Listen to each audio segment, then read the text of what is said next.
The morning they divided her father's estate, Marlena Reyes arrived 12 minutes late because her youngest had spilled orange juice across the only clean blouse she owned, and she had to change into a sweater that was too warm for September. Small humiliations had a way of announcing themselves on the days that mattered most. She drove the 40 minutes to her uncle's law office in a car whose air conditioning had stopped working the previous summer, with the windows cracked and the hot desert air pressing in from both sides like something that had been waiting for her specifically. She told herself it didn't matter.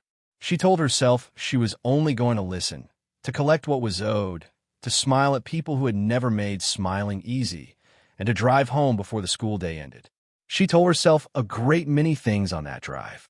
None of them prepared her for what happened when she finally sat down across the long oak table from her two older brothers and her father's attorney, a man named Gerald Finch, who had the particular quality of seeming to have never once been surprised by anything in his professional life.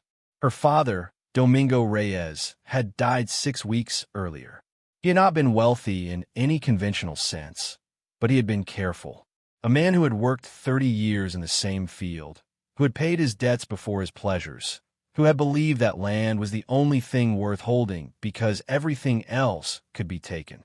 He had left behind a modest house in Tucson that had been paid off for a decade, a savings account that held more than most people in his neighborhood would have guessed, 2 parcels of residential property he had accumulated over the years, and 1 additional piece of land that sat apart from the rest in the way an uninvited guest sits apart at a dinner table.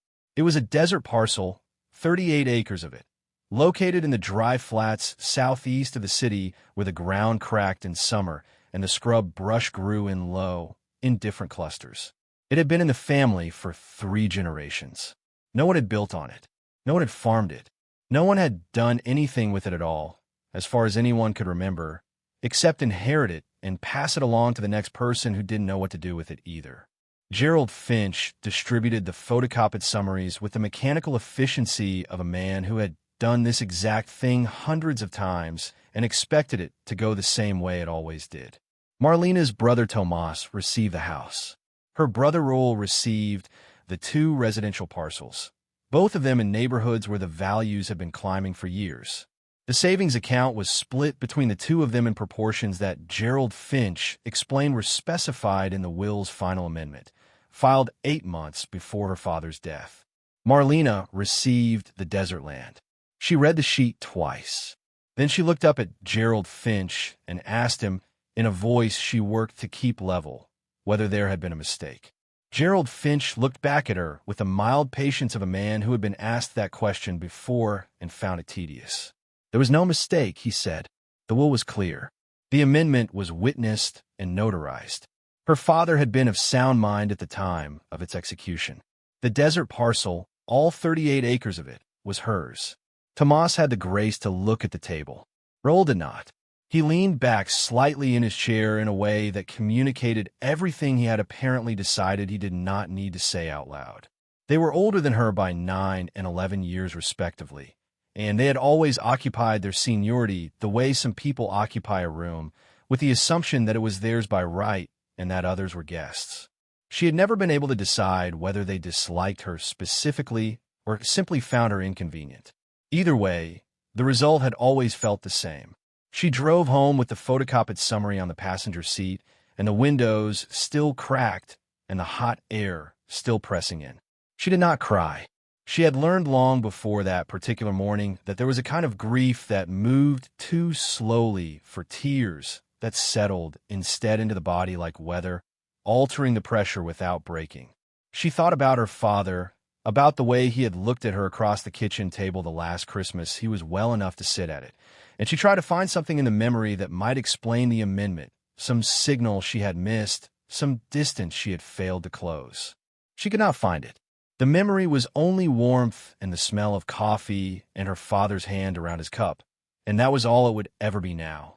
Her apartment was on the 2nd floor of a building that had been built sometime in the 1980s and had not been meaningfully renovated since. She had 2 children, a daughter named Celia, who was 11, and a boy named Marco, who was 7. She worked as an office administrator for a small logistics company, a job that paid adequately if nothing unexpected happened, and inadequately if it did. Things had a tendency to be unexpected. The car, as mentioned, no longer had working air conditioning. The refrigerator made a sound at night that she had been informed by a repair technician would eventually require replacement of a compressor that cost more than the refrigerator was worth. Marco had needed glasses the previous spring, and the frames had been more than the insurance covered, and she had paid the difference by moving a credit card balance she had been slowly reducing back to a number that made her stomach tighten when she looked at it. She sat at her kitchen table that night after the children were in bed, with the photocopied summary spread in front of her and a cup of tea gone cold beside it, and she thought about the desert parcel. She had been to it once, when she was a teenager, on a day her father had driven out with no apparent purpose except to stand on his land and look at it. She remembered the heat, the flatness, the way the horizon seemed to recede the longer you looked at it. She remembered thinking it was the most desolate place she had ever been. She had asked her father why he kept it, and he had looked at her with an expression she could not read even now, something between amusement and a seriousness that did not fit the moment, and said that some things revealed themselves only to people who were patient enough to wait. She had not thought about that answer in years. It surfaced now with an insistence she could not explain. She called her brother Tomas 2 days later, not because she expected sympathy, but because she needed information. He told her, with the careful tone of a man managing a conversation he anticipated going badly, that the parcel had been assessed the previous year at a value low enough that it had not been considered worth fighting over. The desert land market in that area was thin. The ground was largely caliche, a hardpan layer of calcium carbonate that made construction difficult and farming nearly impossible. There were no water rights attached to the deed. There was no road access beyond a fire road maintained by the county that technically ran adjacent to the property but did not provide formal easement. It was, Tomas said, gently but with the finality of someone closing a door, worth very little. He said he hoped she understood that their father had intended to be fair in his own way, that the other assets had debts against them that she was now free of. She thanked him and ended the call and sat with the phone in her hand for a long time. She told no one at work about the inheritance. She was not sure what she would have said if she had. That she had received 38 acres of cracked desert ground while her brothers divided a house, and income-generating properties between themselves felt like the kind of story that invited a particular expression from listeners, a sympathetic narrowing of the eyes that she had learned to dread more than outright indifference, because it accomplished nothing and required her to perform gratitude for the acknowledgement. She kept it to herself and went to work and came home and made dinner and helped Marco with his reading and checked Celia's homework and lay in the dark at night listening to the refrigerator make its compressor sound and thought about 38 acres of nothing. She did not make a decision, exactly. It was more that a direction presented itself quietly, and she began to move in it before she had formulated a conscious reason for doing so. She looked up the parcel online and found the county assessor's record, which confirmed what Tomas had told her. It was last assessed at a value that would not have covered 2 months of her rent. The satellite image showed a rectangle of pale, dry ground, undifferentiated from the desert around it in any visible way. The boundaries were marked on the record, but would require a survey to confirm on the ground. There was no structure, no well, no utility line. The legal description was 60 words of cadastral language that told her everything about where the land was and nothing about what it contained. What caught her attention was something small and easy to overlook, a notation in the historical record that the parcel had changed hands within the family 4 times over the course of 90 years, and that in each transfer, a line in the deed had been carried forward unchanged. It was a reservation clause, the kind of language used to retain certain rights when land was sold or transferred, except that in this case the land had never been sold outside the family. The clause reserved, in language she had to read 3 times to parse, subsurface mineral and extraction rights, and stipulated that these rights were inseparable from the parcel and could not be transferred independently. Someone had thought it important enough to carry that language through 4 generations of family transfers. That did not seem like nothing. She drove out to the land on a Saturday in late October when the children were with her sister-in-law for the afternoon. The fire road was unpaved and washboard badly enough that her car rattled in a way that added to her ambient anxieties about its structural integrity, but it held together. The parcel boundary was marked at the corner by a metal stake driven into the ground, its top painted orange, the paint faded to a pale rust by years of sun. She parked beside it and stepped out and stood at the edge of her inheritance. It looked exactly as she remembered from that visit with her father, and exactly as the satellite image had suggested. The ground was pale brown, pale tan, pale gray in varying patches depending on the mineral content of the surface layer. Scrub brush grew in the irregular distribution of plants that had learned to compete for scarce water, mesquite in the lower spots, brittle bush on the rises, patches of dried grasses that had gone straw-colored months ago. The sky overhead was enormous and cloudless, a blue so deep it looked almost pressurized, and the silence was the particular silence of the desert, which was not really silence at all, but the absence of human noise, filled instead with the small persistent sounds of wind and insects and the distant call of a bird she could not identify. She walked the perimeter as best she could, following the line between the fire road and the property edge, stepping over rocks and threading between brush. The ground was hard underfoot. In places it had cracked in the pattern she associated with clay soils that had expanded and contracted through too many dry cycles, polygonal fractures that made the surface look like the bed of a lake that had not held water in a very long time. In other places the caliche layer was visible at the surface, a pale, chalky crust that would resist a shovel the way concrete resisted a fingernail. She had been walking for perhaps 20 minutes when she noticed the depression. It was not dramatic. It was barely there at all, a slight concavity in the ground perhaps 10 feet across, its edges so gradual that she might have walked past it a dozen times without registering it consciously. The brush was thinner inside the depression than around it, which she recognized as consistent with a spot where the drainage patterns had changed, where water might collect and then drain downward rather than spreading across the surface.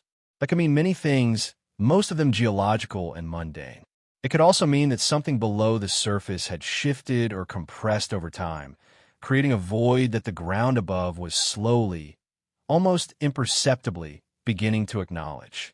She stood at the edge of it and looked at it for a long time. The light was clean and low, the late afternoon sun throwing shadows that clarified the slight unevenness of the terrain in a way midday light would not have.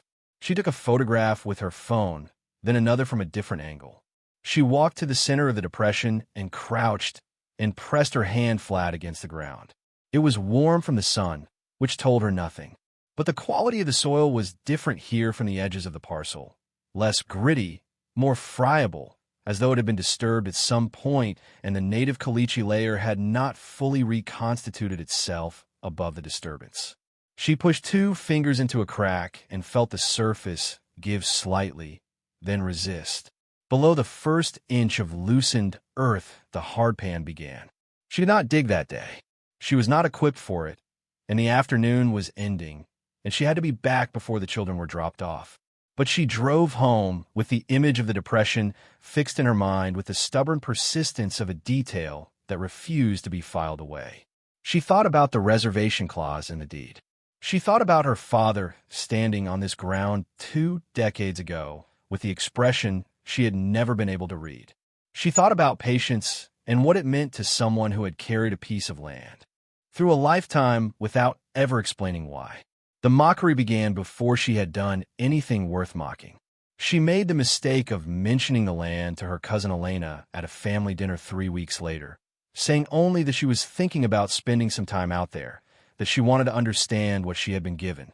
Elena was a woman who communicated primarily through the upward inflection of her voice and the expression that accompanied it, an expression that managed to convey fond disbelief without technically being unkind. She repeated what Marlena had said to 2 other cousins within Marlena's earshot, and the repetition included a phrase Marlena had not used, the part about thinking it might be worth looking into. The laughter was brief and not cruel, but it was laughter. Her brother Roel heard about it through the family's particular telephone system, which operated faster than anything requiring wires, and called her the following Tuesday. He was not unkind either. in his way. He told her that he didn't want to see her waste weekends she could be spending with her children on a piece of land that had been appraised at what he called, with a precision that told her he had looked up the number, less than the cost of a used car. He told her that the smart thing would be to list it with a land broker and take whatever someone would give her for it, even at a discount, and put the money towards something practical. He said the word practical in the way people say it when they mean you're not being practical, which is to say they use it as a diagnosis rather than a descriptor. She thanked him for the advice and told him she would think about it, and did not call back. What Raoul did not know, because she had not told him and did not intend to, was that she had already spent 2 evenings at the kitchen table after the children were asleep researching the geology of the area. The parcel sat in a zone that geologists classified as part of the Basin and Range Province, a region shaped by extensional tectonics over millions of years, characterized by alternating mountain ranges and flat basins. The basin sediments in this area were known to contain concentrations of certain minerals deposited by ancient hydrothermal systems that had brought metals up from depth along fault lines and left them in zones that could be rich or barren depending on the particular chemistry of each location. The region had a history. There had been mining claims filed in the general area going back to the territorial period. Most had come to nothing. Some had not. She also spent one evening looking up the history of her father's family's acquisition of the land, which had come to them in 1931 from a man named Augusto Bernal, her great-great-uncle on her grandfather's side, under circumstances that the available records described only as a transfer of title and settlement of a debt. Augusto Bernal had been, according to the single biographical note she found in a digitized archive of a regional newspaper from 1934, a man of considerable local reputation who had been involved in a number of commercial ventures in the years before the Depression, some of which the article described with the careful vagueness of an era that preferred implication to documentation.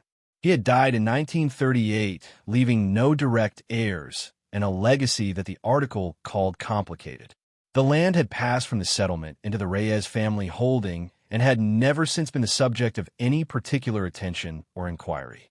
She drove back out to the parcel on the first Saturday in November, this time with a shovel, a pickaxe borrowed from a neighbor under the pretense of needing to break up some hard soil in a planter, a cooler with water and food for the day, and a notebook she had bought specifically for this purpose.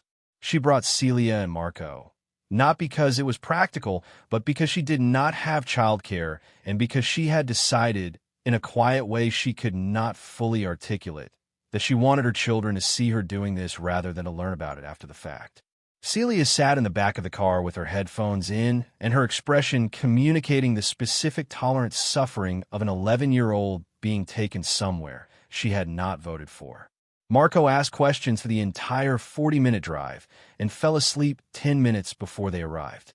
She set the children up in the shade of the car with the cooler and their tablets and the understanding that they were to stay in sight and not touch the tools. And then she walked back to the Depression. In the morning light, it was almost invisible, the shadows that had revealed it the previous afternoon entirely absent. She had to navigate to it partly from memory and partly from the photographs she had taken, which she pulled up on her phone and used as a reference to orient herself relative to the property corner stake. When she found it, she marked its edges with small cairns of rock, placing them at the cardinal points of its perimeter so she could see it clearly. Then she began. The surface layer broke easily enough, the loosened soil she had felt with her fingers coming away in crumbling clods. 3 inches down, she hit the caliche, and the shovel rang against it the way it would have rung against a sidewalk. She switched to the pickaxe. The caliche fractured reluctantly, in chunks rather than powder, each strike jarring her arms to the shoulder and accomplishing perhaps a 1/4 inch of depth. The sun climbed and the air heated, and she worked in a rhythm that was too slow for satisfaction, but too necessary to abandon. Marco came to watch after an hour, standing at the edge of the depression with his hands in his pockets and his new glasses slightly crooked on his face. He asked if she was digging for treasure. She told him she didn't know what she was digging for yet. He considered this for a moment with the gravity that 7-year-olds occasionally apply to genuinely interesting questions, and then said that that was the same as yes. It just meant the treasure didn't know was going to be found. She looked at him and smiled in a way she hadn't expected to smile that morning. He helped her carry broken caliche chunks to the edge of the hole for another 20 minutes before losing interest and returning to his tablet. By the end of that first day, she had a hole approximately 18 inches deep and 4 feet across. The caliche layer had given way at about 14 inches to a different material, darker, more compact, a clay-rich soil that told her the hydrology of his spot had once been different, that water had historically collected here and deposited fine particles over time. That was consistent with a depression. It did not tell her anything beyond that. But at the very bottom of the hole, at the deepest point she had reached before her arms gave out, she found something she had not expected. It was a fragment of wood. Not root, not debris. It was worked wood, a piece of timber perhaps 2 inches thick and 4 inches wide, its surface too regular. To be natural, its grain running in a straight line that spoke of a board rather than a branch. It was blackened with age and compressed by the weight above it. But when she lifted it out and held it in the slant of the late afternoon light, she could see along its edge the faint ghost of a cut mark, a saw cut, made by a tool held by a human hand. Someone had put wood in this ground. Someone had done it deliberately, at a depth that was now below 18 inches of accumulated soil and hardpan, which meant they had done it a very long time ago.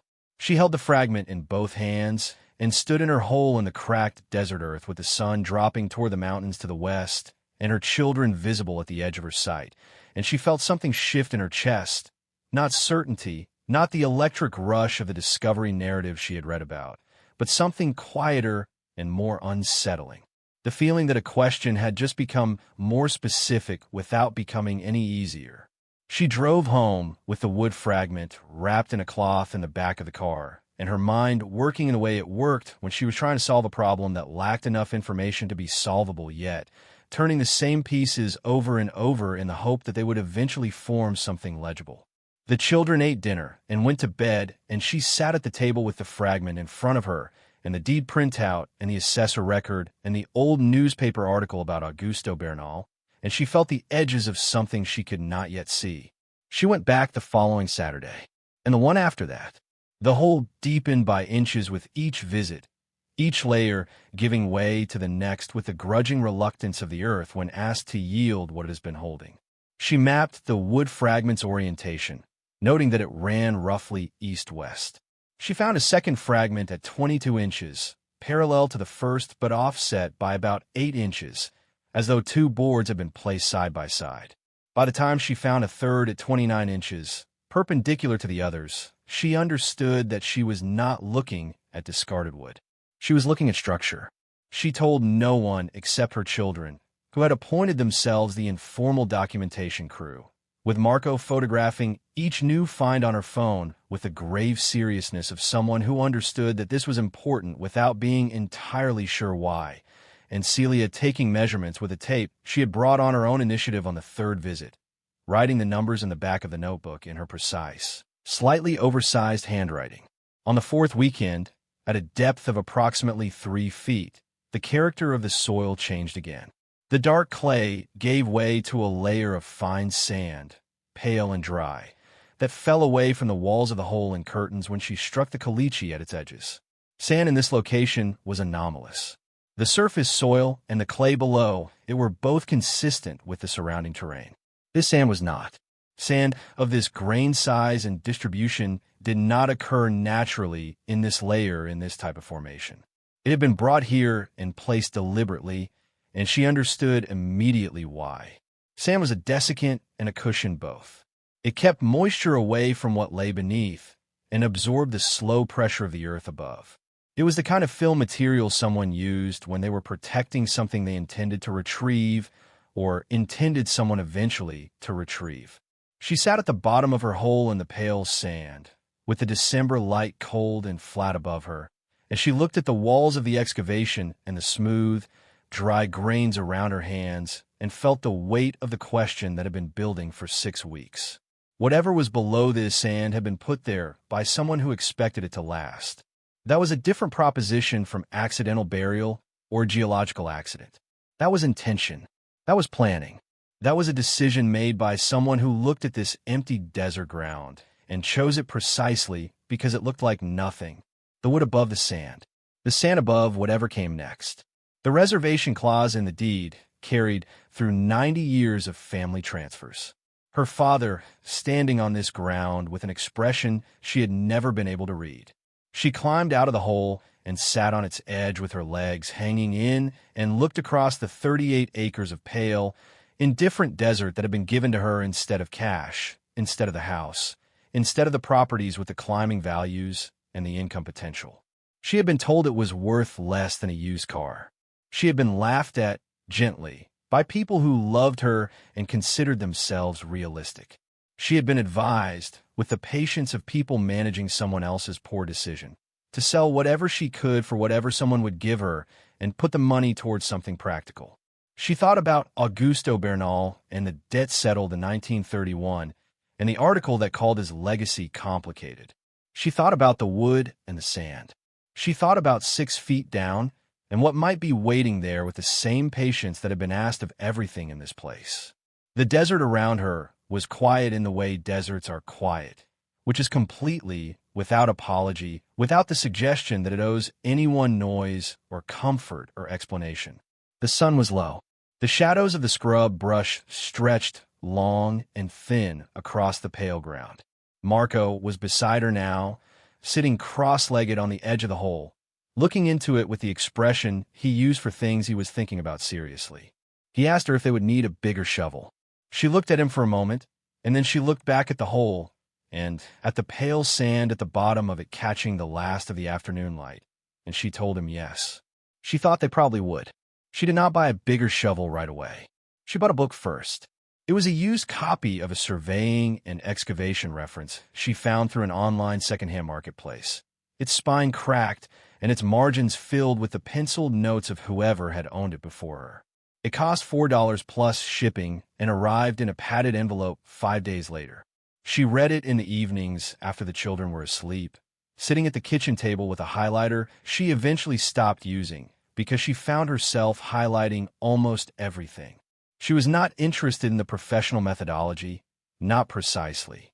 She was interested in the parts that dealt with the behavior of buried materials over long periods of time, with how different fill types settled and compressed and signaled their presence to the surface, with what the ground could tell you about what it was holding if you learned how to read it correctly. She learned that the wood above the sand was almost certainly acting as a roof structure of some kind, a cap placed over an excavation to prevent the fill from falling inward. She learned that sand of the grain size she had found was consistent with a deliberate moisture barrier, exactly as she had guessed. She learned that a depression of the diameter she had measured was characteristic of a covered excavation at a specific depth range, the ground above having compressed slightly over decades as the structure below either settled or partially collapsed. She learned that the caliche layer that had made the first 18 inches of digging feel like breaking concrete was in fact her ally, because it had formed a seal that slowed moisture infiltration from above and created a stable thermal environment for whatever lay beneath it. The more she read, the more a picture assembled itself. Not of treasure in the way the word is used carelessly, not of chests and coins and the theatrical kind of discovery that belongs to stories told to children. Something more deliberate than that. Something built. Something engineered to last. She bought a second-hand contractor's spade with a fiberglass handle at a hardware store on a Tuesday evening after work, checking the price twice before putting in her cart because the balance on the credit card was still not where she wanted it. She bought 2 wooden shoring boards and a packet of cable ties to brace them. She bought a better work light and a longer extension cord and a portable power station to run them, the kind sold to campers and weekend tailgaters. She did not tell Roll. She did not tell Tomas. She went home and loaded everything in the back of the car and told Celia that the following Saturday they were going out to the land again. Celia looked up from her homework with the evaluating expression she had inherited from no one Marlena could identify and said that she knew. Marlena asked her how she knew. Celia said she could tell by the way her mother had been doing the dishes that week. Marlena did not ask her to elaborate on that. She went to bed and lay in the dark and thought about sand and wood and the particular quality of her father's silence, which had always contained more than it gave away. The weather had turned by the second week of December, the desert cold arriving with the abruptness that always surprised people who thought the desert was only ever warm. Morning temperatures were in the low 40s when they drove out on Saturday, the sky a thin pale blue that would not deepen until later in the day. Marlena wore her heaviest jacket and brought a second one for Marco, who had a talent for arriving everywhere underdressed. The drive felt different to her now, familiar in a way that had accumulated over the weeks. The turnoff from the paved road, the washboard fire track, the orange-painted stake at the corner of the parcel. She had started to feel that she knew this place in the way, a place you have been returning to with purpose, differently from the way, a place you have simply been. She had brought a second person this time.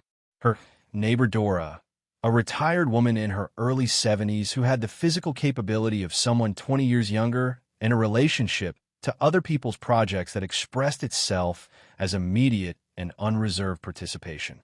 Marlena had told her only that she was doing some excavation work on a property she owned and could use an extra pair of hands. Dora had said she would bring gloves. She arrived at the car with gloves and a thermos of coffee and a second thermos of hot chocolate for the children and the flat-footed practicality of someone who had never once in her life required detailed reasons before showing up to help. The hole was as Marlena had left it, deeper now than a man was tall at its lowest point, wider than she had originally dug it, because she had learned that working in a confined vertical space was its own problem, and that giving yourself room was not a luxury, but a requirement. The shoring boards she had placed on the last visit were still in position, bracing the walls at the point where the clay layer became friable, preventing the slow inward slide that she had noticed beginning after the second weekend. She climbed in, and Dora handed down a new spade and the light, and they rigged the power station at the edge and ran the cord down, and the work light came on and filled the excavation with a steady white clarity that made the pale sand at the bottom glow like something lunar. She had been in the sand layer for 2 visits now, working carefully because she had understood from the beginning that whatever was below it might be fragile, that the very qualities that had preserved it for however long it had been there could work against her if she moved carelessly. She worked with the spade on the perimeter and her hands in the center, scooping the sand into a bucket that Dora hauled up and emptied at the edge of the excavation. It was slow. It was methodical. The children maintained their documentation roles, and Dora maintained a steady patter of unremarkable conversation that Marlena eventually understood was a form of companionship offered specifically for the benefit of her nerves, which appreciated it even when her concentration was elsewhere. At approximately 4 feet and 8 inches below the original surface, her hands found the edge of something that was not sand and was not soil and was not wood. She had not grabbed for it. She pulled her hands back and reached for the brush she had brought in a canvas bag, a wide, soft-bristled brush she had bought from a craft supply store, and she began to move the sand away from the surface of the thing in the slow, outward strokes she had read about and thought about and practiced once on the kitchen table with a plate buried in flour just to understand the motion. The sand fell away from a surface that was dark and smooth and, when she tilted the work light toward it, slightly reflective. She cleared 6 inches of surface and sat back on her heels and looked at what she had uncovered. It was the lid of a container.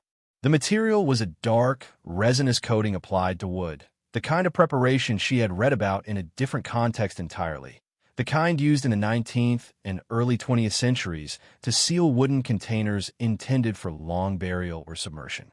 The coating had done its work. The wood beneath it, when she pressed the edge of her fingernail against it gently at a spot she exposed, was hard and intact, not punky, not softened, not the compromised consistency of timber that moisture had reached. It had been sealed against the desert, and the desert had honored the agreement. She cleared more sand. The lid extended further than she had expected, further to the east and to the west, further to the north. She worked outward from the center in slow arcs, filling bucket after bucket, handing them up to Dora, who said nothing because she had understood sometime in the last hour that silence was what was needed. Marco came to the edge and looked down and was quiet too, in the particular way of child, who senses the gravity of an adult moment without being asked to sense it. Celia stood back with the phone raised, recording. The lid was approximately 4 feet wide and at least 6 feet long, though its eastern extent was still buried. It was a single continuous surface except for two metal fittings she found at what appeared to be a midpoint, hardware of a type that she recognized from the reference book's appendix illustrations as consistent with heavy-duty trunk or chest fittings from the early to mid-20th century.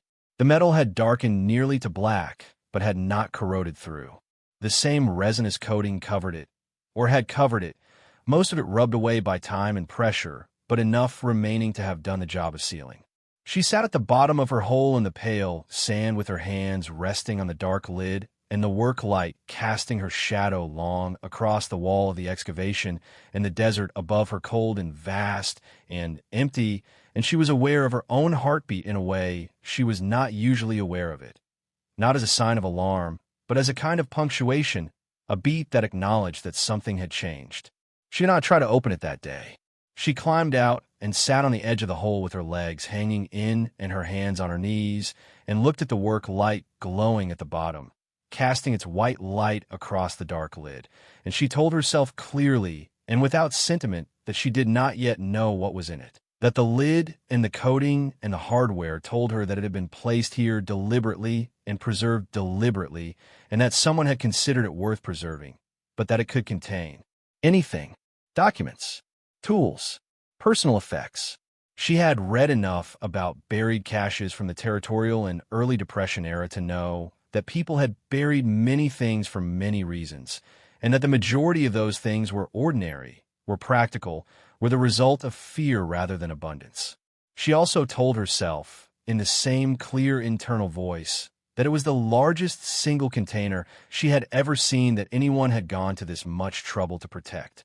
She drove home and fed the children and put them to bed and sat at the table and thought about Augusto Bernal and what it meant for a man of considerable local reputation in 1931 to settle a debt with a piece of desert land in which he had previously gone to the trouble of burying something large enough and valuable enough to merit this level of preservation. She thought about the timing. 1931 was 2 years into the Depression. It was a period when people who had wealth converted it into portable, concealable forms. It was a period when trust in banks had collapsed and the movement of assets across borders had become both more common and more necessary. It was a period when men with complicated legacies made arrangements they did not discuss openly. She thought about her father. She thought about the expression she had never been able to read and the answer he had given her about patience. And she understood now that the expression had not been amusement. It had been the look of a man who knew something and had decided, for reasons that were his own, to let it wait. She would never know if he had intended her specifically to find this, or if he had simply known that whoever inherited the land would eventually come to stand where she was standing and ask the question she was asking. Either way, the result was the same. The land had come to her. She had come to the land. Whatever was below the dark lid was now her responsibility. She was not equipped to open it alone. That was the clearest practical thought she had that night, and she held on to it as a kind of anchor against the feeling of standing at the edge of something that did not yet have dimensions. She needed help, the right kind of help, not family, not yet, and not the casual kind of assistance she had accepted from Dora, whose generous presence she valued and whose discretion she trusted, but who was not equipped for what the next step required. She needed someone with knowledge she did not have, someone who could look at what she had found and tell her what it was. She spent a Sunday morning making calls she had identified through the University Extension website, following a chain of names and referrals that led her eventually to a man named Dr. Raymond Solis, who held a joint appointment in geology and historical archaeology at the State University, and whose particular area of expertise was the material culture of the pre-Depression Southwest, which was a description so precisely suited to her situation that she read it 3 times to make sure she had not projected meaning onto words that contained none. His voicemail was full. She emailed him. He responded 40 minutes later with a question about the nature of the find and a schedule that had an opening in 11 days. She waited. The waiting was the hardest thing she had done since the day she drove home from Gerald Finch's office with a photocopied summary on the passenger seat. It was harder than the digging, harder than the cold mornings at the bottom of the hole, harder than explaining to Marco why they couldn't open it this weekend, why they had to wait for a person who knew how. Marco accepted this with 7-year-old pragmatism. He said that if the box had been there for almost 100 years, it could probably wait 11 more days. She agreed. She told him he was right. She went to bed and lay in the dark and thought about dark lids and pale sand and felt the 11 days stretch out in front of her like a distance she had to cross one step at a time. She did not tell Roel. She did not tell Tomas. She did not tell Elena or the cousins or anyone at work. She held it the way you hold something fragile, with both hands and your attention fully on it, and the understanding that setting it down anywhere before you reach your destination would be the mistake you could not take back. Dr. Solis arrived at the parcel on a Tuesday morning, which required Marlena to take a half-day from work. He was younger than she had expected from his title, somewhere in his mid-40s, with a field researcher's economy of movement and a way of looking at the ground that reminded her of the way a reader looks at a page they have already begun to understand before they have finished the sentence. He carried a case of equipment and a camera and said almost nothing on the walk from the fire road to the excavation site, saving his attention for the ground itself, which he scanned with a systematic attention that she recognized as a professional habit so deeply embedded it had become involuntary. He stopped at the edge of the hole and looked at it for a long time without speaking. He looked at the shoring boards. He looked at the way she had documented the layers with stakes and small labels. He looked at the hand-drawn cross-section she had made in the notebook, marking each material layer with its depth and her description of its characteristics. He looked at all of this, and then he looked at her with an expression that was not the patronizing surprise she had been braced for, but something more considered. The look of a person recalibrating an expectation. He said that her documentation was very good. She said she had read the manual. He said that most people who found things in the ground did not read the manual. He climbed down, and she followed, and they crouched together over the lid. He worked with his own brushes, smaller than hers, and a light he wore on a head strap, and he uncovered the eastern extent of the lid that she had not yet reached. It went further than she had thought, further by nearly 2 feet, making the total container length over 8 feet, which was large enough to make him stop and sit back and look at the fitting hardware with an expression she read as recalibration again. He took measurements with a steel tape and wrote them in his own notebook and did not share his thoughts yet, which she respected because she recognized it as the behavior of someone who did not want to say something he would need to correct later. He spent 3 hours in the hole. He took samples of the sand from 3 different points around the container's perimeter, sealing them in small plastic bags and labeling them with his neat field notation. He photographed the lid from every angle and at different exposure settings to capture the surface texture. He tested the resinous coating in one small corner with a chemical swab and held the swab under his light and looked at it for a long time. He examined the metal fittings under a loupe and photographed each one individually. He pressed the wood of the lid in 3 places and noted in his book what he felt. When he climbed out, he sat on the edge of the excavation the same way she had sat on it, with his legs hanging in, and looked across the parcel for a moment before he spoke. He said the coating was consistent with a preparation technique used commercially in the Southwest from approximately 1900 to 1940. He said the metal hardware was consistent with heavy transport and storage containers manufactured in the same period. He said the sand fill above the container was consistent with deliberate placement rather than natural deposition, and that the grain size was a close match to processed commercial sand available in the region during the same era. He said the wood of the lid was structurally intact to a degree that surprised him, but that the coating had clearly been applied with a thoroughness that explained the preservation. He said that the dimensions of the container, which he had now fully measured, were consistent with large commercial storage or transport units of the period, units that had been produced in limited quantities for specific purposes, some of which he did not need to name because she was already understanding the shape of what he was saying. He paused and looked at her and said he thought they should open it carefully and that he would like to be present when they did. She said she had been hoping he would say that. They opened it the following Saturday, with Dr. Solis present, and Dora, and the children, who had been told clearly that they were witnesses, and that witnesses stood back and stayed quiet and did not touch anything until they were told it was safe. Marco took this role with a gravity that made Dora smile behind her hand. Celia stood with the phone raised. The lid was secured by two latching mechanisms, one at each end, both of them frozen with 90 years of immobility. Dr. Solis worked on them with a penetrating lubricant he applied in careful amounts, and then with a tool from his case that Marlena did not know the name of, and then with steady patience. And the first latch yielded with a sound that was both small and enormous in the cold morning air of the desert. The second followed. He looked at her across the lid, and she nodded, and they placed their hands along its edge and lifted. The seal released with a sound that she would think about for years afterward, a soft exhalation of equalized air, as though the container had been waiting for permission to breathe.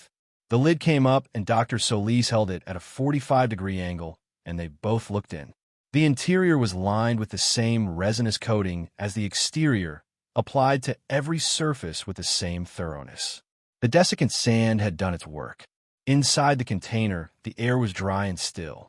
What the container held was arranged with a deliberateness that was immediately apparent, not jumbled, not stacked carelessly, not the result of someone throwing things in before a quick burial. It had been organized. Whatever had gone in had been considered and placed. She saw metal first. Bars of it, stacked horizontally at the near end of the container, each one wrapped in oilcloth that had darkened and stiffened to near rigidity over the decades. The wrapping had preserved the surface of the metal beneath it. She could see the corner of one bar where the oilcloth had worked loose, and the color under was a deep, unmistakable yellow that she had never seen in that quantity and at that proximity, and that her mind processed for a moment as something other than what it was before it processed it correctly. Dr. Solis was very still. She looked along the length of the container. Beyond the stack bars, there were wooden boxes, the smaller kind, their lids fastened with the same hardware as the outer container, but at a fraction of the scale. There were 6 of them visible, perhaps more behind those. Beyond the wooden boxes, the container extended into shadow, even with the work light, and she could see the shapes of other things, larger objects wrapped in cloth, their outlines suggesting forms she could not immediately identify. She looked at Dr. Solis. He was looking at the corner of oilcloth where the metal showed.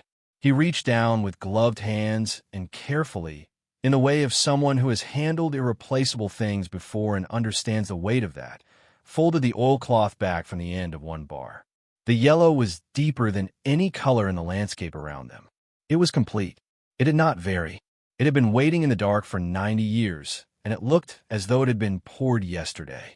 He said nothing for a moment. Then he said, very quietly, that he was going to call some people, that this was not something they could manage alone. She asked him what the bars were. Even though she knew, she asked because she needed to hear it said. He looked at her with the steady, careful look of a man who understood that the next sentence was going to change the shape of her life, and who was not going to apologize for saying it. He said they were gold.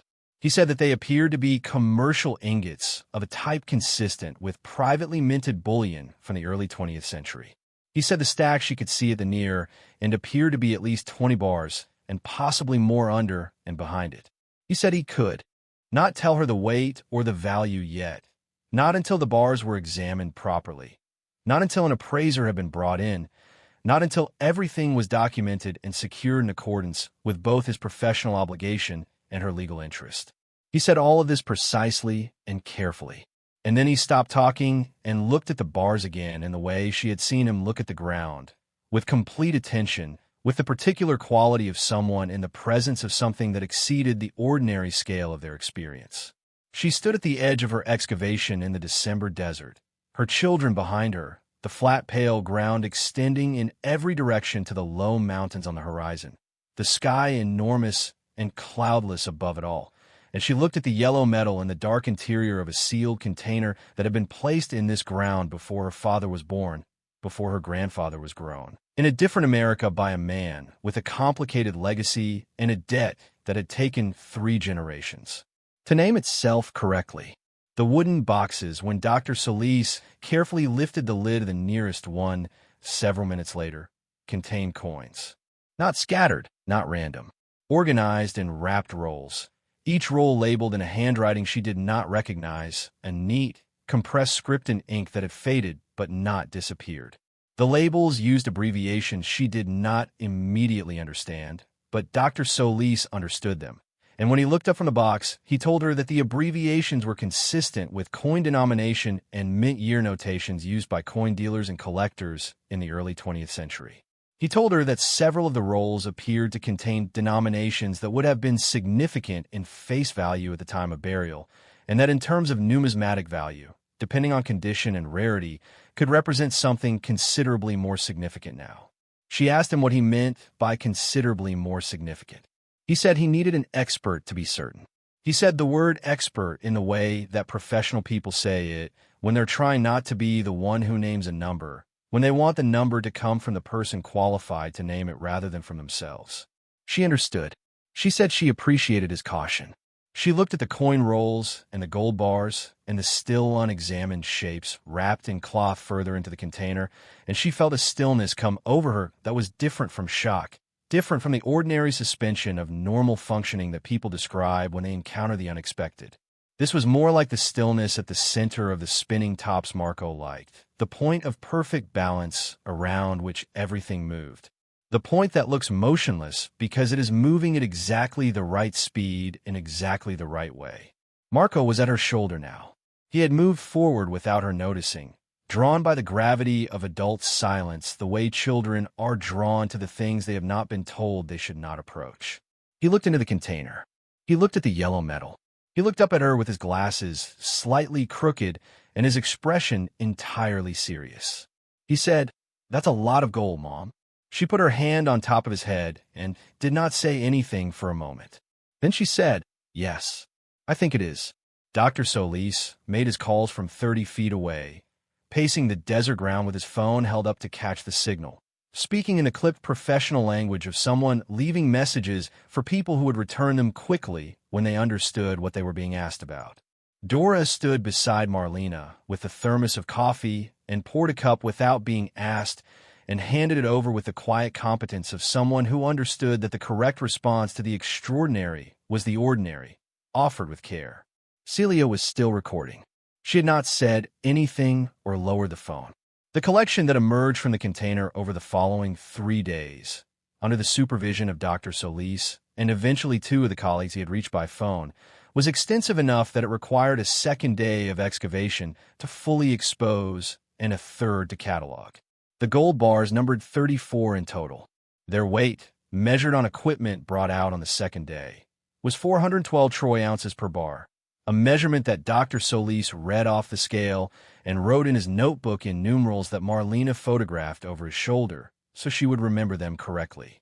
The coins filled all 6 wooden boxes and a 7th she had not seen from above, and a preliminary examination of the rolls, still wrapped and labeled as they had been placed, identified denominations from multiple mints and years that made the numismatist Dr. Solis brought in on the 3rd day go very quiet in the same way Dr. Solis himself had gone very quiet at the first sight of the yellow corner of metal.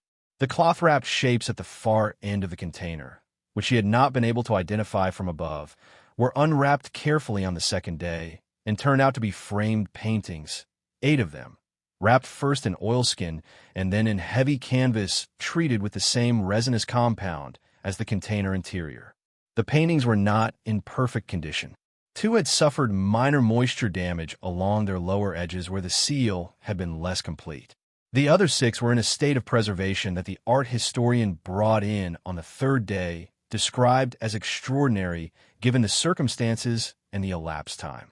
She walked the length of the container and looked at them one by one, without speaking for the first 10 minutes, and then spoke in a low, rapid voice into a recorder she held in one hand while she gestured at the canvases with the other.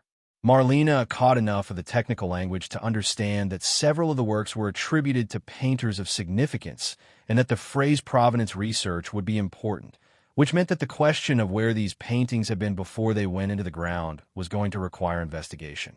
She filed that thought carefully away beside everything else she was holding. The preliminary appraisal was not a single number. It was a range, offered with the qualifications that any honest appraisal in the first days of discovery carries. The acknowledgement that values are contingent on condition assessments not yet complete, on market analyses not yet performed, on provenance questions not yet resolved. The appraiser who gave her the range was a woman named Patricia Holt. who had been brought in by Dr. Solis on the third day and who had the professional bearing of someone accustomed to delivering information that altered the lives of the people receiving it. She sat across from Marlena at the makeshift folding table they had set up at the edge of the site and spoke with the measured precision of someone who had learned that the delivery of a number was an act that carried responsibility. She gave Marlena the range for the gold bars first. The spot price of gold, multiplied by the confirmed weight, placed the bars alone in a range that Patricia Holt described without inflection, as though she were reading a weather forecast. Marlena wrote it in her notebook. She wrote the low end first, and then the high end, and looked at both numbers, and understood that the difference between them exceeded the total of everything she had worried about for the last 4 years. The coins were more complex.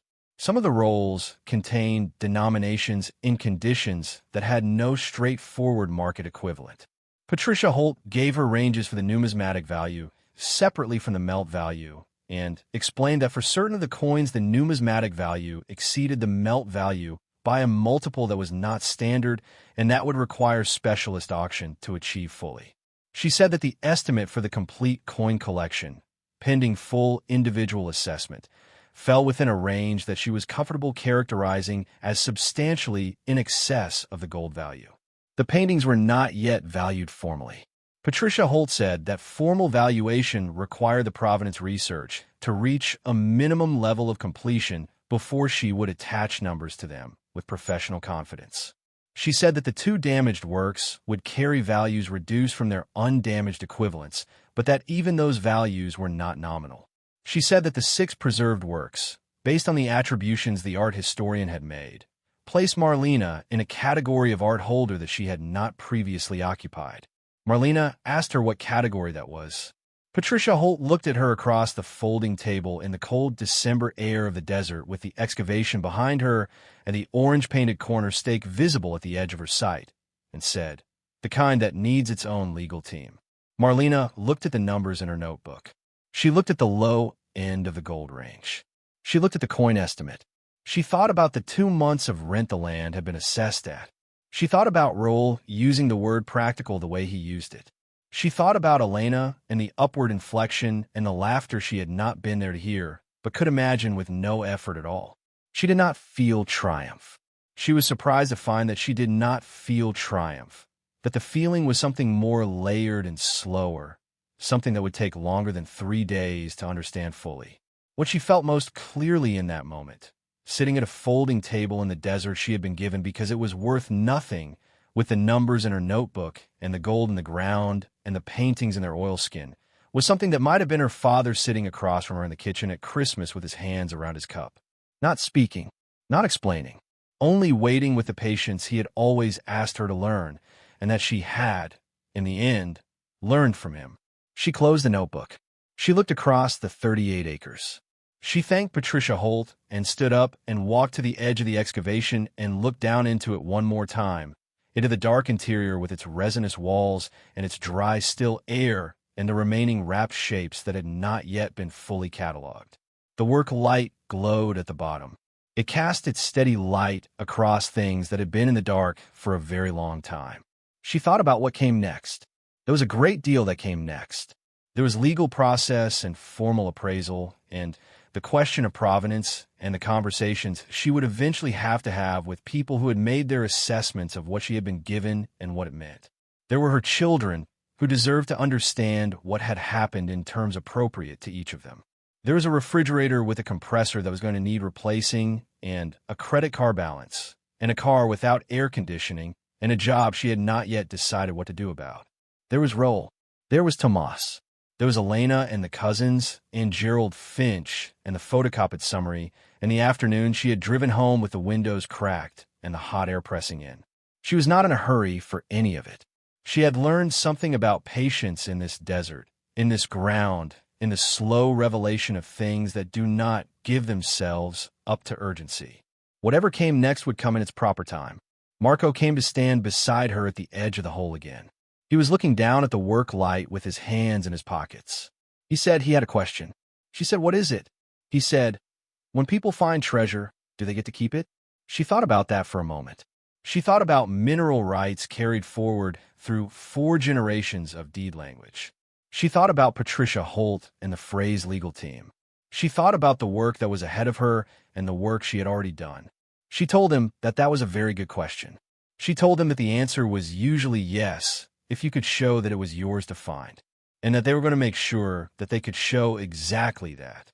He nodded, satisfied, the way he nodded when things made sense to him. The desert around them was cold and quiet and enormous and entirely indifferent to what had been found within it or what it meant for the woman standing at the edge of her excavation with her son beside her and the numbers in her notebook and the long, patient sky above. That was the nature of a desert. It did not celebrate. It did not mourn. It held things for the people who were patient enough to come back for them. And when those people came, it let go without ceremony. She looked at the numbers one more time. Then she put the notebook in her jacket pocket and told Dora to start the car. There was a great deal of work still to do. The legal process did not move quickly. She had been told it would not, and she had believed the warning intellectually. But there is a difference between knowing that something will be slow and living inside its slowness day after day while the ordinary world continues to demand its ordinary things. The refrigerator still made its sound. The credit card balance still sat at its number.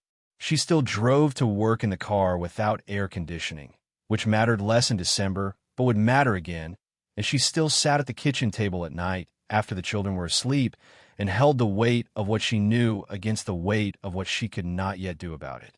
Patricia Holt had connected her with an attorney named Susan Reyes, who specialized in found property, estate law, and the particular intersection of the two that applied when a discovery of this nature occurred within the boundaries of a legally inherited parcel.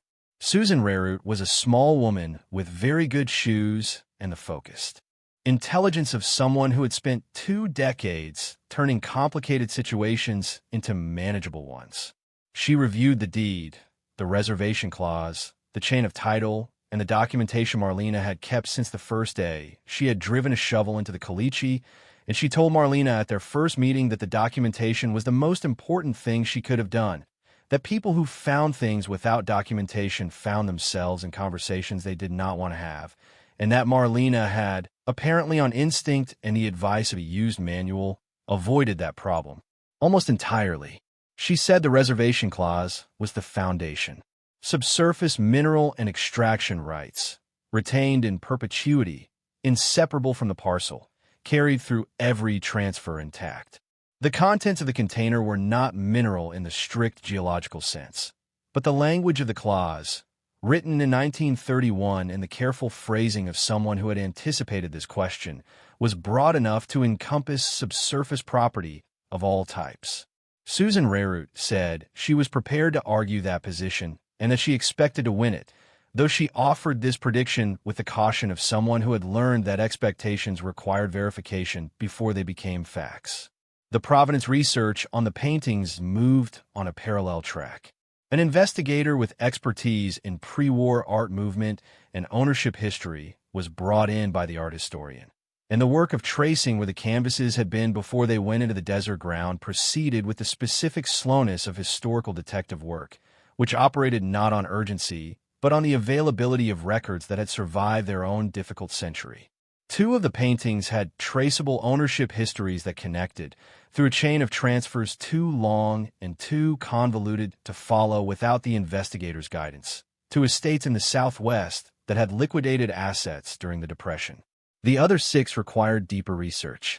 There were no claims pending against any of them in the international databases the investigator consulted, which Susan Reyes explained was the most important immediate finding, because it meant that the legal complexity of the paintings, while not simple, was not the kind of complexity that could undo everything else.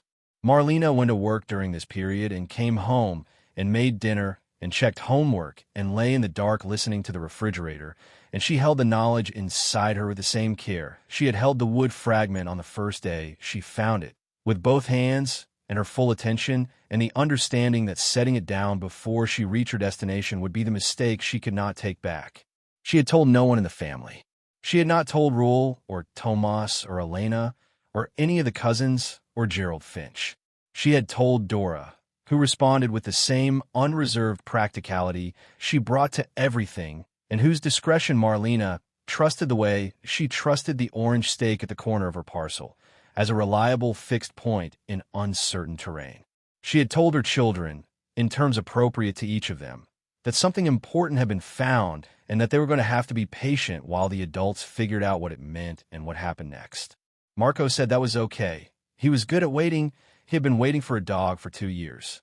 Celia looked at her mother with the evaluating expression and asked whether they were going to be okay. Marlena told her yes. She told her that they were going to be better than okay, but that she needed to say it only once and then let the process finish before they talked about specifics. Celia nodded with the gravity of a person who understood that some information was a responsibility and not just a fact, and she did not ask again. The formal appraisal was completed in the second week of February, 8 weeks after the container was opened. Patricia Holt delivered it in Susan Riart's office, a room that had the quality of a space designed to absorb significant information without reflecting it back dramatically, which Marlena appreciated. The document was 43 pages long. Patricia Holt walked through it section by section with the steady professional pace of someone who understood that the figures needed time to land before the next one was introduced. The gold bars were valued at spot price with a small premium for the historical provenance of their minting, which Patricia Holt explained was a factor that sometimes applied to privately minted pre-Federal Reserve bullion. And that applied here because 3 of the bars bore stamps that collectors of historical bullion recognized and sought.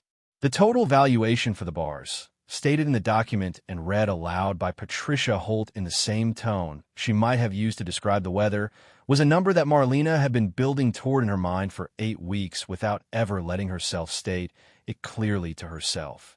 Hearing it stated clearly in a professional document, in a room designed to absorb such things, was still different from having anticipated it. She wrote it in her notebook. She wrote it deliberately, the way she had written everything in that notebook, with the same careful handwriting she used for the children's school forms and the household accounts and the notes she took in the meetings at work that required her to be precise. She wrote it as though it were ordinary information, because she had decided that the way to hold very large things was to give them the same steady handling you gave small ones. The coin collection valuation occupied 12 pages of the appraisal document. The individual assessments were itemized by roll and denomination and condition grade, each one a separate line in a table that ran for 9 pages before the summary totals. Patricia Holt noted that 3 rolls contained coins of a rarity and condition that placed them in a category typically reached only at specialist auction, and that the estimates for those rolls were conservative because they were based on comparable sales rather than current market testing. She said that the total coin valuation, including the conservative estimates for the exceptional rolls, represented the largest component of the overall appraisal. She read the total. Marlena's pen stopped moving. She looked at the number. She looked at Patricia Holt. She looked at Susan Riart, who was watching her with the careful attention of someone who had been present for moments like this before and understood that the correct posture was stillness. She looked at the number again. She wrote it down. The paintings were valued with ranges rather than fixed figures, the provenance research having established sufficient history for 4 of the 6 fully preserved works to support confident attribution and therefore confident valuation, while the remaining 2 awaited additional documentation, expected within 60 days. The 4 valued works contributed a combined range to the total that Patricia Holt placed last in her summary, after the gold and the coins, in the way a person places the largest item on a table last, because the table needs to be cleared of smaller things first to hold it properly. The total appraisal range, accounting for all components and the conservative estimates applied throughout, was a number with 8 digits.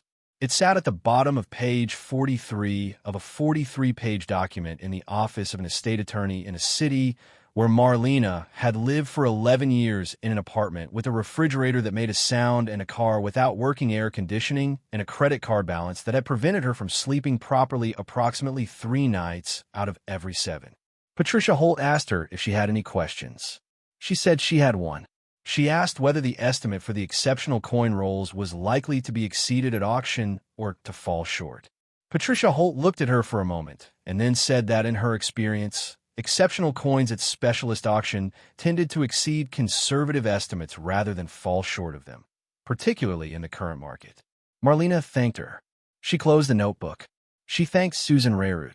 She drove home in the car, without air conditioning, with all the windows down in the February cold and the notebook on the passenger seat. And she did not cry, and she did not laugh, and she did not do any of the things that people in stories do when they reach the moment that changes everything.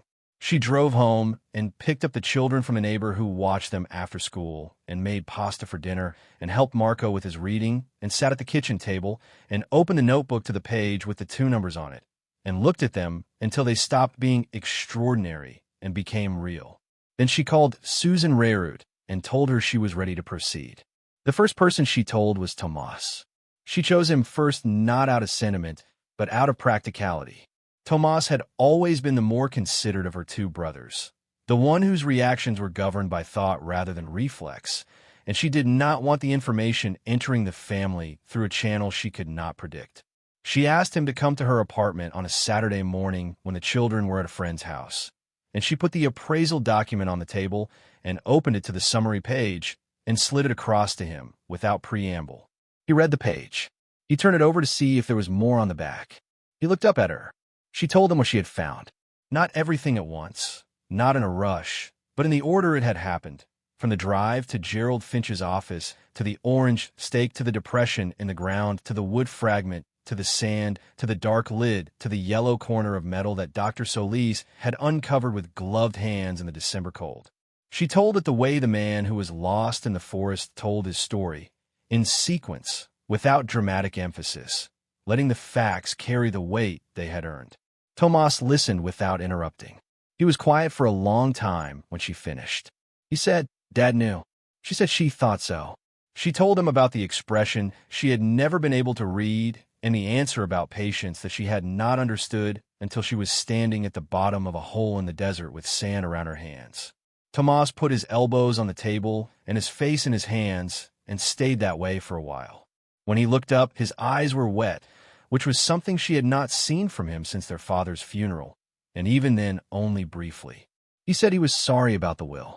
He said he had thought it was their father's way of being fair in the only way he could manage, given that the other assets carried debt. He said he had not known. He said it in the particular way of someone who is telling the truth and knows that the truth does not undo anything. She told him she knew he hadn't known. She told him she believed him. She told him that she didn't need an apology, that she needed him to understand what had happened so that when the information became public, which it would, he would not be hearing it from someone else. He asked what she was going to do. She told him she was going to do what needed to be done. She told him she was going to take care of her children. She told him she was going to replace the refrigerator. He laughed at that, a short surprise sound, and then stopped laughing and looked at her across the table with something she recognized as the expression her father had sometimes worn when she had said something that connected a wire he hadn't expected to be connected. She did not tell Roel herself. She had decided that information was like territory and that there were certain territories she did not need to enter personally. She told Tomas, and Tomas told Roel, and she heard about that conversation secondhand from Tomas, who described it with the careful neutrality of a man navigating between 2 people he did not want to damage his relationship with. He said Roel had been quiet for a long time. He said Roel had said things that Tomas did not repeat verbatim, but that Tomas summarized as a recognition that the advice he had given her about selling the land had been wrong. He said Roel had also said something about their father, something private that Tomas kept private, and that after that he had not said much else. Roel did not call her. Not that week, and not the week after. He sent a text message approximately 3 weeks after she had told Tomas, a message that was not long and that she read 3 times to understand correctly, because it was not the message she had expected. He said he had been thinking about it. He said he remembered their father telling him once that the land was the only part of the estate that was truly clean, meaning unencumbered, and that he had not understood what he meant at the time and had assumed it was sentiment. He said he understood now. He said he hoped she would give him the chance to do better than he had done. She held the phone for a moment after reading it. She thought about the drive home from Gerald Finch's office and the hot air and the photocopied summary on the passenger seat. She thought about the word practical and the way it had been used as a diagnosis. She thought about what it cost a person to send a message like this one, what they had to set down in themselves to write it, and she decided that the cost was enough. She wrote back, "I'll call you next week." She did. The call was not comfortable, not exactly, but it was real in the way that conversations are real when both people have stopped performing and started talking, and that quality was worth more to her than comfort. He asked questions, she answered honestly. She asked questions, he answered honestly. At the end of it, there was not resolution, not the kind that stories produce in their final pages, but something more durable than resolution. There was a beginning. That was more than she had expected, and she chose to hold it with the same care. She had learned to give things that required patience to become what they were going to become. Elena heard about it through the family's telephone system before Marlena had a chance to decide what to tell her, which was perhaps the appropriate outcome, given that the same system had carried the laughter in the other direction. She called her voice carrying the particular quality it carried when she was managing an emotion she did not want to name out loud. She said she was so happy for Marlena. She said she had always known there was something special about her. She said a number of other things that Marlena listened to with the patience she had acquired over many years of practice, and when Elena had finished, Marlena said thank you and kept the call short and hung up without performing the gratitude that the call was designed to receive. The refrigerator was replaced in March. The technician who removed the old one confirmed, as though delivering a verdict that had been pending for some time, that the compressor had been failing for at least a year. Marlena stood in the kitchen with Celia and Marco while the new one was installed, and when the delivery men left and the new appliance hummed quietly in its place, producing no sound at all that required attention or anxiety, Marco pressed his ear against its door and said he couldn't hear anything. She told him that was how it was supposed to be. He said that silence was very nice. She agreed. The car was replaced in April, not with anything extravagant. She spent a long time deciding and consulted Susan Reyes about the pace at which she should be making visible changes, because Susan had advised her about the practical and reputational implications of sudden, conspicuous transformation in the period before the legal process was fully complete. She bought a reliable used car with working air conditioning and tires that did not require crossed fingers on the freeway, and she drove it to work on its first morning with the windows up and the cold air running, and felt the specific pleasure of a problem that had been solved the way problems are supposed to be solved, through effort and patience, and the refusal to accept that suffering was inevitable. The legal process concluded fully in May. Susan Reyes called her on a Tuesday afternoon to tell her that the final determination had been entered, that the title was confirmed in its entirety, that the subsurface property was hers without qualification, and that the path was clear to proceed with liquidation in whatever form and sequence she and her financial advisor determined was appropriate. She said it in the professional, measured tone of a woman delivering information, not celebration, because information was her job and celebration was Marlena's to do with as she chose. Marlena sat at her desk at work and looked at the window for a moment after she hung up. Then she went to her manager's office and gave 2 weeks' notice. She was kind about it and specific in her reasons, and expressed genuine gratitude for the years she had been employed there, because the gratitude was real and she was not a person who performed feelings she did not have. Her manager said he was sorry to lose her and wished her well, and shook her hand and asked what she was going to do next. She told him she was going to take care of her children and figure the rest out from there. He nodded in a way that suggested he thought this was insufficient as a life plan. She did not explain further. The specialist coin auction took place in June. She attended it in person, seated toward the back of the room in a seat that allowed her to see the bidding floor and the board without being prominently visible herself. Dr. Solis came with her. They sat side by side and watched the rolls that had been identified as exceptional move through the bidding in the particular cadence of specialist auction, which is nothing like the dramatic fictional version, and everything like watching people who know the value of things compete for them with controlled urgency. The 3 exceptional rolls exceeded Patricia Holt's estimates, not by a small margin, by a margin that made the specialist seated in front of Marlena turn to his colleague and say something in a low voice that she could not hear, but whose significance she did not need to hear, because she could see it in the way the colleague's eyebrows moved. She did not visibly react. She had been practicing not visibly reacting for the better part of 6 months, ever since the morning in Susan Riart's office with the 43-page document, and the practice had made it possible, if not effortless. Dr. Solis, beside her, was very still in the way she had come to recognize as his version of the same practice. Afterward, in the hallway outside the auction room, he said that he was glad he had answered her email. She said she was glad too. He said he had been involved in a number of significant finds over the course of his career and that this one was different from the others, not in what was found, but in the way it was found. He said most significant discoveries were the result of institutional effort, of systematic survey and professional excavation, and the resources that came with research funding. He said this one was the result of a woman reading a manual and buying used pickaxe and going back every Saturday for 2 months because she had decided that what she had been given was worth understanding. She looked at him for a moment. She said her son told her that not knowing what you were digging for was the same as yes. It just meant the treasure didn't know it was going to be found. Dr. Solis considered this for a moment and then said that was the most accurate description of archaeological field work he had heard in 20 years of doing it. The land itself she did not sell. People assumed she would. Roll asked, carefully and without pressure, whether she had considered developing it or liquidating it along with the contents. Various people in various contexts made suggestions that reflected the assumption that land without obvious use was a problem to be solved by removing oneself from it. She listened to these suggestions with the patience she had acquired from 38 acres of desert and a sealed container that had been waiting for 90 years, and she did not act on any of them.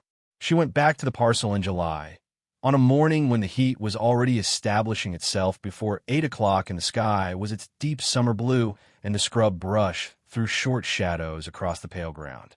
The excavation had been filled in according to the requirements of the legal process, the ground restored as closely as possible to its previous condition, the orange stakes still marking the corner. She walked the perimeter as she had walked it that first October morning, threading between brush, stepping over rocks, feeling the hard pan underfoot. She stopped where the depression had been.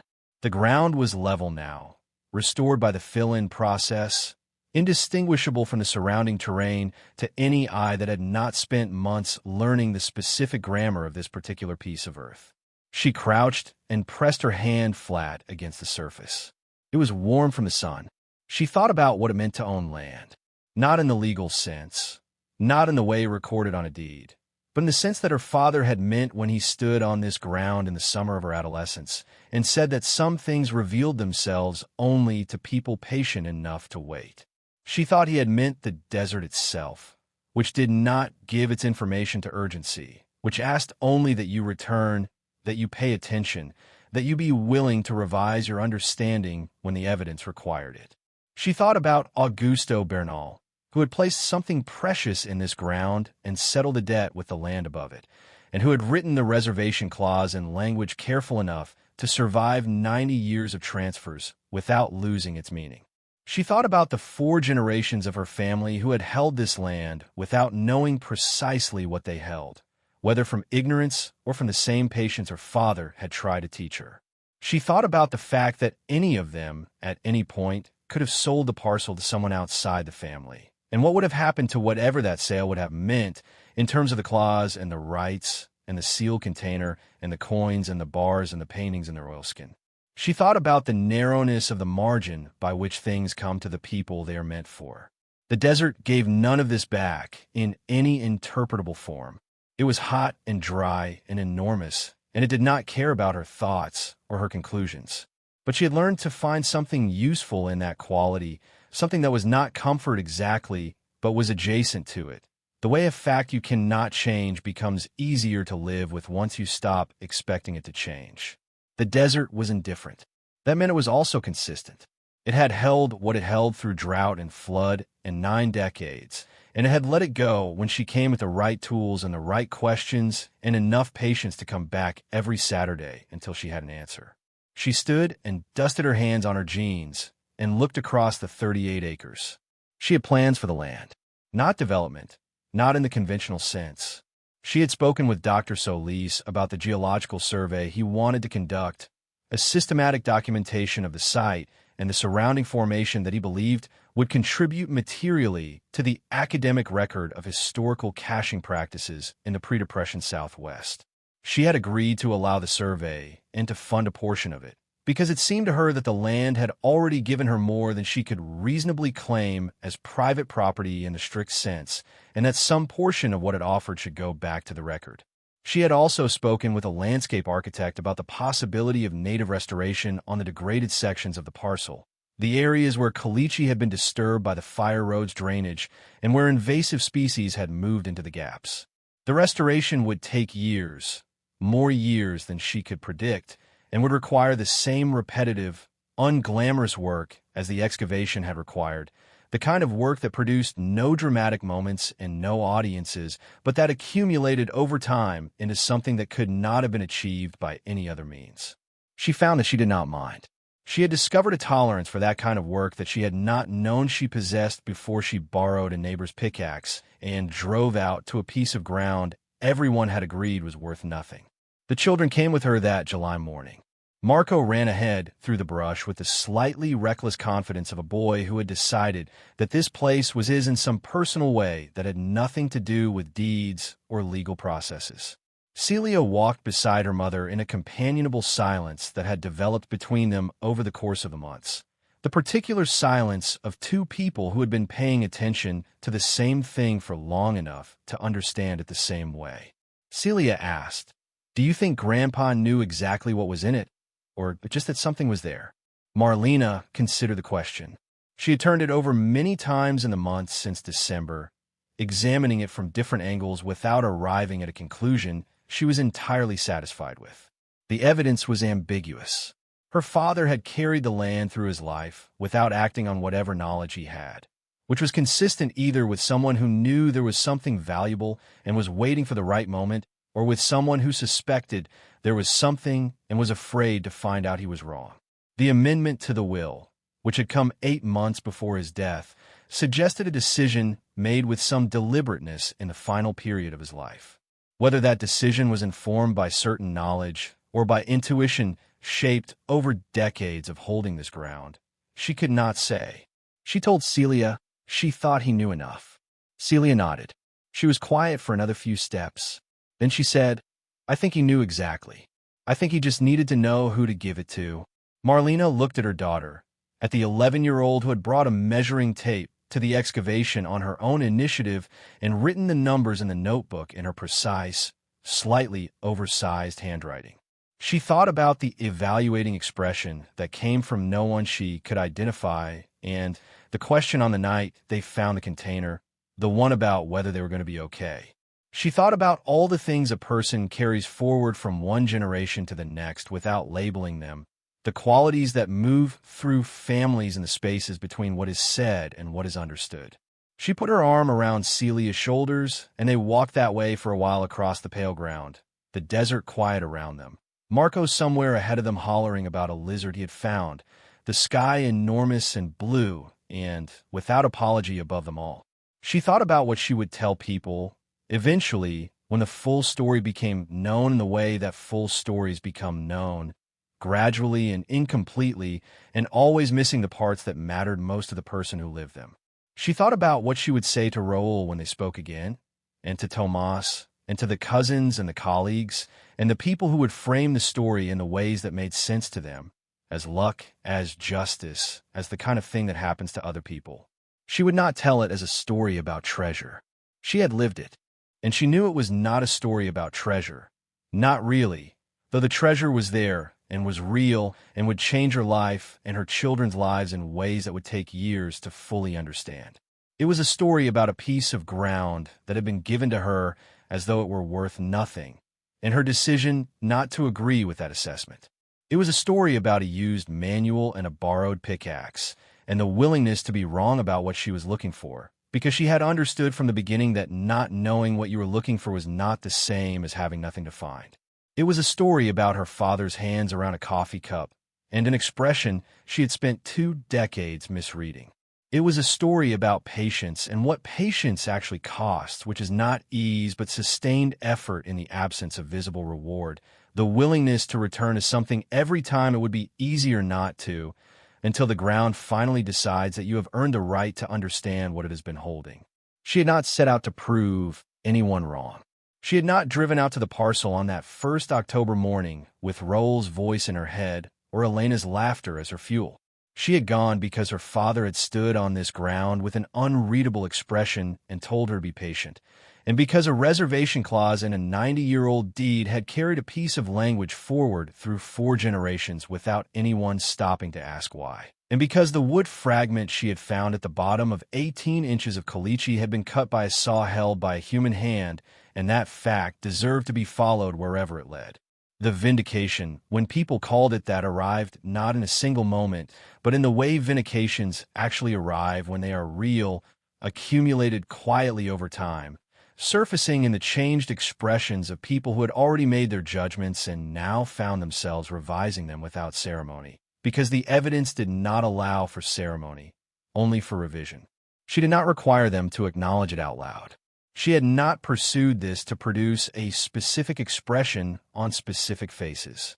She had pursued it because the ground had something to say, and she was willing to listen, and that was reason enough, and it had always been reason enough. She would use what she had been given. That was the decision she had made in the office with the 43-page document and the 2 numbers in the notebook, and it had not changed in the months since. She would secure her children's futures, not by removing difficulty from their lives, because she had learned too well what difficulty produced in a person to want to remove it entirely, but by removing the specific, grinding difficulty of scarcity, the kind that does not build character but wears it down, that turns the simple maintenance of a life into an expenditure that leaves nothing for the things that matter. She would replace the broken things that had been broken too long. She would fund the research that the land had earned. She would call her brother next week. She would be patient with everything else. Marco appeared from behind a mesquite bush at a run, holding something cupped in both hands. He stopped in front of her and opened them slightly to show her a horned lizard sitting in his palms with the complete stillness of a creature that had decided to wait and see what happened. It looked up at them with the flat, patient eye of something that had been in this desert a very long time and found no reason to be alarmed. She looked at it for a moment. It looked back at her. She told Marco to put it down gently when he was ready, and to let it go on its own terms. He crouched and opened his hands, and the lizard sat still for a long moment on the warm ground between his palms, and then it moved with the quick, decisive motion of something that had finished waiting and was gone into the brush. Marco stood up and shaded his eyes and looked after it. Then he looked at her. He said, "I think it liked being found." She looked at him. She looked at the ground where it had been, pale and cracked and warm from the sun. She said, "I think you're right." The desert stretched out around them, 38 acres of it, indifferent and patient and full of things that had not been found yet, or had been found and not yet understood, or had been understood and not yet given back to the light. The sky above was enormous, and the air was dry, and the silence was the desert's particular silence, which was not the absence of sound, but the presence of everything that had learned to exist without needing to announce itself. She turned and called to Celia, who was 50 yards behind them now, crouched over something in the brush with the measuring tape extended, and told her it was time to head back to the car. Celia looked up and held up one finger, the universal indication of someone in the middle of a measurement, and Marlena waited because she had learned how to do that, and because some things deserved to be finished at their own pace, and because there was no particular hurry now, for the first time in longer than she could accurately remember. The sun was high, and the ground was warm, and the orange stake at the corner of the parcel was visible from where she stood, a fixed point in a landscape that had learned to keep its promises. She stood on her land and waited for her daughter to finish her measurement. The desert held its silence, and that was enough. Thank you so much for watching until the end. If you love this story, check out the other videos on your screen now. I think you'll really enjoy them. And don't forget to subscribe if you haven't already. See you in the next story.